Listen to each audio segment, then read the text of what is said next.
صباح الخير، كيفكم؟ بكرة عنا رحلة بالنادي الصيفي ولازم نحضر فطور يكفي 15 شخص. تمام؟ الفطور راح يكون عبارة عن يلنجة ومعجنات وسلطة باردة، بالإضافة راح نعمل لنا الكيك، وفي صبايا راح يعملوا سلطات في بيتهم. بس هاي الأشياء اليوم راح نحضرها مع بعض. هذا المقدس اللي عملته امبارح، إن شاء الله إذا عجبني طعمه راح أنزلكم الطريقة بالتفصيل. خلصت شغل بيتي وبستنى بالصبايا لحتى يوصلوا، نتعاون مع بعض ونتساعد بكل الكمية اللي راح نعملها. طبعا الشغل مع الجماعة بكون ممتع وسهل وما بنحس بغلبة أبدا.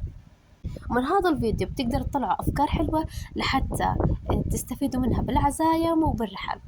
ما شاء الله صاحباتي لفوا الدوالي أقل من نص ساعة كانوا مخلصين 2 كيلو دوالي، ما شاء الله بجد بنشد فيهم الظهر. وهي هون العجينة، عملنا 4 مقدار من العجينة. إن شاء الله كل الوصفات بهذا الفيديو راح أنزل لكم إياها على القناة. السلطة الباردة أحكي لكم طعمها طلع خرافي، بتشهي سلطة المعكرونة بالخضار، طعمها ولا أروع.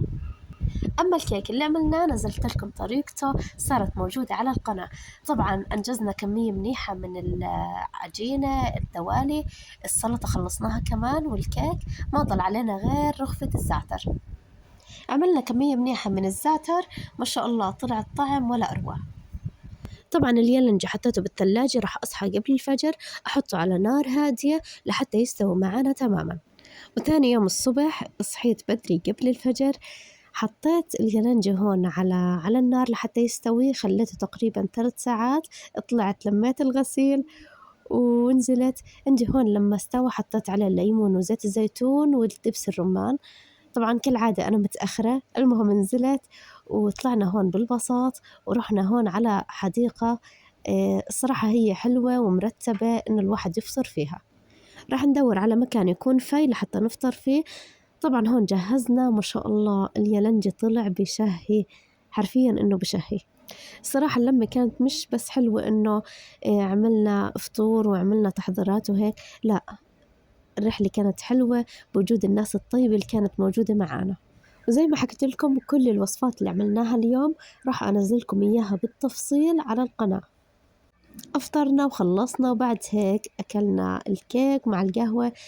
وهون رح ننتقل لمكان ثاني، رح ناخدهم على اللي هي مدينة الألعاب. طبعا الجو شوب وأنسب مكان إنه نروح على مدينة الألعاب، بتكون مكندشة والأطفال كلهم بحبوا الألعاب هاي. معانا عدد كبير من الأطفال، قسمناهم مجموعات وبلشنا نلعب فيهم. طبعا أنا بخاف من الألعاب اللي بتخوف، فأنا هون مترددة أطلع أو ما أطلع. المهم طلعت وكانت بجد إنها بتخوف بس ممتعة بنفس الوقت. طبعا هاي اللعبة أول مرة أركبها، يعني صراحة هي بتخوف بس ممتعة بنفس الوقت. هون ولادي مبسوطين ومكيفين. المهم لعبوا كل الأطفال ما شاء الله وكلهم انبسطوا. وهون كمان بناتي الصغار لعبوا.